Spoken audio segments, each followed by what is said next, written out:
The peace of a troubled world and the hopes of an oppressed people now depend on you. In 2016, it became stunningly clear that we are warming the climate and there are dire consequences. Donald Trump will be the 45th president.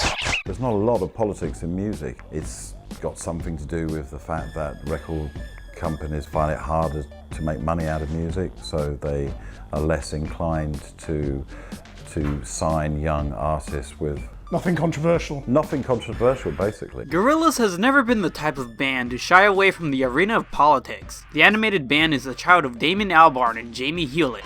Right, whoever's got my other 2 bracelets, give them back to me, otherwise I'm not doing no more music tonight, okay? Period.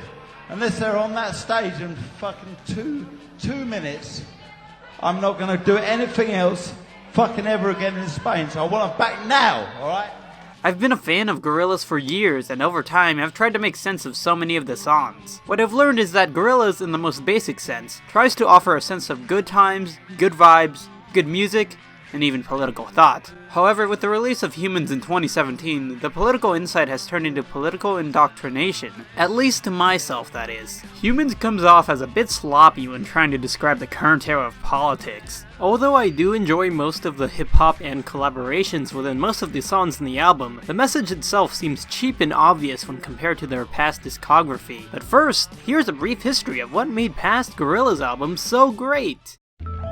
Tim, just a few moments ago, something believed to be a plane crashed into the South Tower of the World Trade Center. At this hour, American and coalition forces are in the early stages of military operations to disarm Iraq, to free its people, and to defend the world from grave danger. While Demon Days covers the post 9/11 era with subtlety most of the time, I repeat, most of the time, Humanz handles the Trumpian era politics with significantly less sharp commentary. While Gorillaz has always had a dystopian type of vibe in their albums of what a world may look like under a future under passivity and an Orwellian type of society, it's been usually done with care. Demon Days questioned the United States' involvement in Iraq and the post 9/11 paranoia, along with some sprinkles of why capitalism doesn't always work and the simple emotions that come with depression. Just as a little side note, this is probably my favorite album of all time, right next to AJJ's People Who Can Eat People Are the Luckiest People in the World, just simply because Demon Days crafts an excellent abstract narrative that completes itself throughout the album, and also simply because it just sounds good, dude. I do, however, have some slight problems with some of the live performances of songs from the album.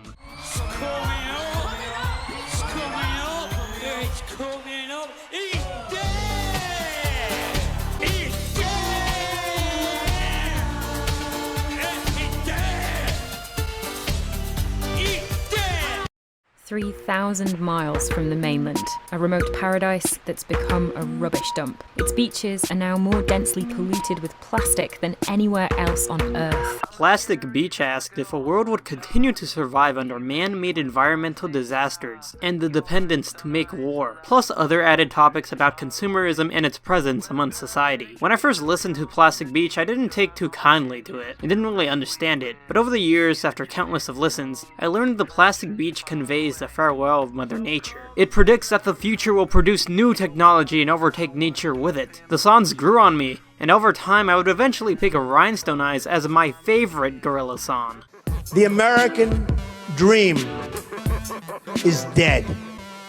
But if I get elected president, I will bring it back, and we will make America great again. Humanz was created due to a mix of the continuous injustice within the United States and the announcement of a certain figure running for the nation's highest office. Damon remarked in an interview that the record wouldn't contain any direct references to Trump. Well, I mean, Donald Trump's name was censored a couple times throughout the album, so I guess he was being honest? Of course, during the campaign, Trump was #1 in making outrageous statements about building walls and questioning if certain women were under menstruation. You know, you could see there was blood coming out of her eyes.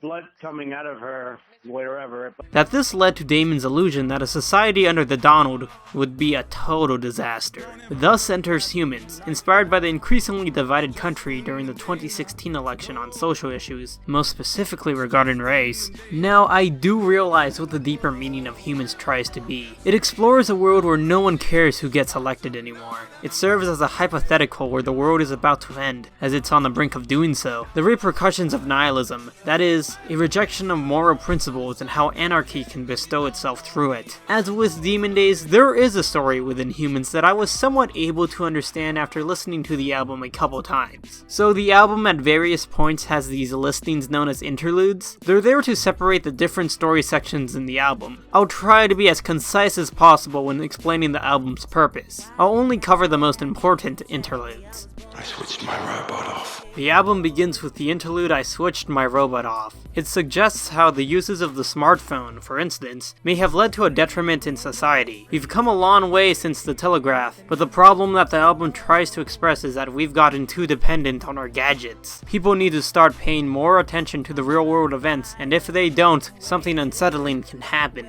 I think that this is the album's subtle way to transitioning from Plastic Beach into Humanz, and I applaud that. So the album starts off with the song Ascension, and basically the world is ending. Some type of catastrophic thing had just happened, and it seems that the sky is falling. Eventually, the catastrophic thing is going to catch up to everyone, and it seems as if there is no escape. Meanwhile, in the outside world, while this song was being recorded, it seemed as if the world was at the mercy of man. Just before the release of the album, the world had faced a tumultuous year known as 2016, and to make matters worse, the doomsday clock was now 2 minutes away from midnight. When the clock reaches midnight, that means the end of the world is basically happening. This was the closest man has come to midnight since 1953. The album had a perfectly timed release, to say the least. Back to the album. So after Ascension, people decide to party because there's nothing else to do now that the world is ending. They can party as much as they want, but eventually, whatever outside threat that is coming after them will reach them. It's a pretty upbeat album, to say the least, for the subject matter, up until the final few songs. It's about how various collaborators of the album handle the end of the world during the party. Maybe that's why the band members of Gorillaz is pushed to the side in this album, as Tootie, a main singer in past albums, is now used mostly as a background vocalist.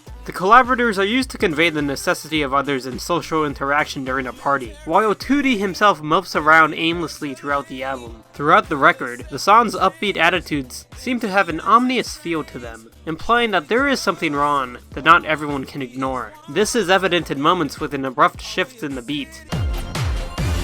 Momentz.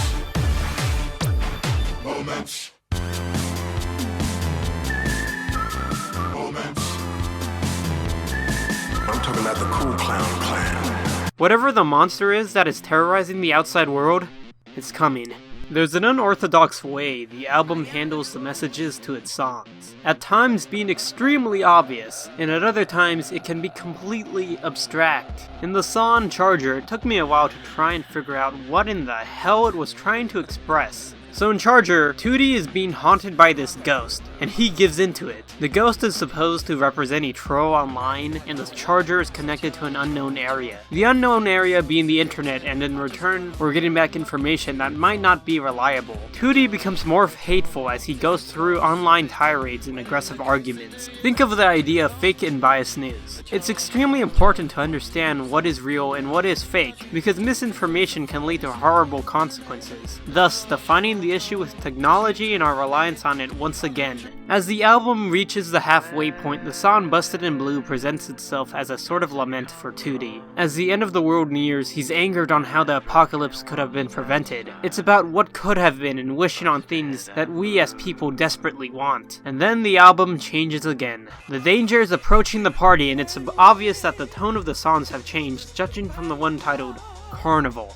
This is when the songs start to get more explicit in describing the civil rights issues and politics within the country. The song Let Me Out is really just about the troubles of being black and how a big meanie is going to make things worse for blacks. In She's My Caller, Tootie finally catches a break and finds someone at the party who can groove with. Tootie calls her his secret lover, and swears to not get too connected with her, but as the song ends, he can no longer persist with the charade. He needs her in order to be able to sustain himself. Tootie's character arc in the album starts to come to a close following this. And then there's this one final interlude to the album, and it's The Elephant, and it's pretty self-explanatory. And out of the elephant's trunk, confetti. We just got new metrics in. Donald J. Trump is the president. So help me God.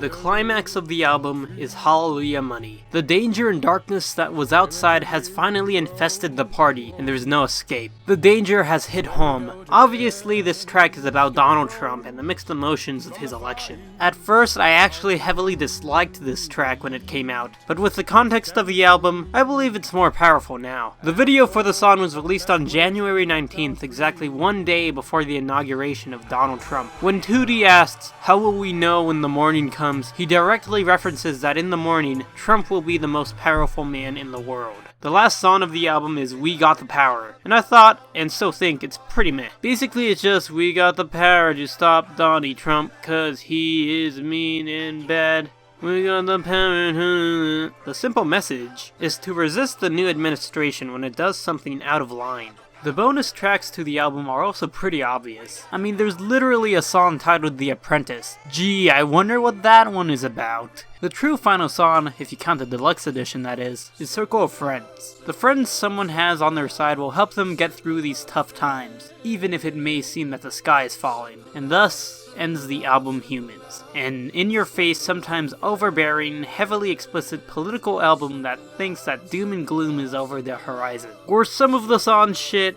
Yes. Was it extremely obvious in its message? Yes. Is it my least favorite Gorillaz album out of the 4 major ones? Yes. Is it a bad album? Absolutely not. I actually see some parallels with Demon Days and Humanz. To keep things brief, near the end of Demon Days, in the track Fire Coming Out of the Monkey's Head, Gorillaz calls out the Iraq War and how the USA gets to decide the fate of the world without the Council of the United Nations. Although the song is dark in tone, the songs that follow it celebrate the democracy. Don't Get Lost in Heaven and Demon Days provide the idea that life isn't all too bad, and that we'll be able to get through this together, just as long as we keep resisting war and promoting peace. This is what Humanz tries to do in its final act, but to a bit of a more obvious and direct note. I don't care if they don't like Trump, it's just that if they tried not mentioning him explicitly in some of the songs, it could have provided a much more powerful message. Needing to go out and censor his name for songs was just kind of dumb. To sum up the entire message of the album in one sentence, it's basically just, Donald Trump mean. However, on a more serious note, the album is about coming together as humans to fight back against evil and tyranny, and that message itself is just pure. I did like most of the songs in Humanz, lyrics aside. Busted in Blue probably being one of my favorite songs from the album. It's edgy, dark, and sad. Seriously, just look at my shitty music playlist. That's most of the music I have on there. Yikes. Yeah, some of it is banal and at times cliched, but the album itself isn't all that bad. I can understand people not liking it. I'm still excited for whatever is next for the future of Gorillaz. And here's hoping they'll never stop tackling politics in their songs.